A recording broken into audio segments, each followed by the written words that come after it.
अस्सलामुअलैकुम। Daily gulf Urdu में खुशामदीद। अब तक की ख़ास खबरें। शेख मोहम्मद का 60 टन तिब्बी इमदाद बरतानिया भेजने का ऐलान।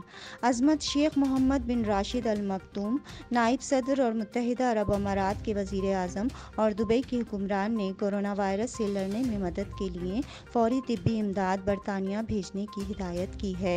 दुबई मीडिया ऑफिस ने जुमेरात को ट्वीट किया कि हुक्मरान ने वबाई अमराज का मुकाबला करने में मदद के लिए नेशनल हेल्थ सर्विस NHS के 60 टन पर्सनल प्रोटेक्टिव आलात PPA भेजने का हुक्म दिया है। तिब्बी इमदाद में मास्क, हिफाजती लिबास और दीगर ज़रूरी सामान शामिल होंगे। इस इमदाद को ले जाने वाला पहला तैयारा चीन में सप्लाइजर से आज भेद्रो हवाई अड्डे पर उतरा।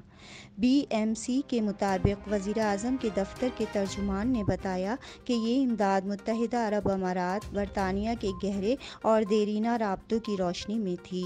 ये इशारा मुत्तहिदा अरब अमारात की इस ख्वाहिश का भी एक हिस्सा है कि वो इस वबा से निमटने के लिए फ्रंट लाइन हेल्थ वर्कर्स की जंग में मदद फराहम करे।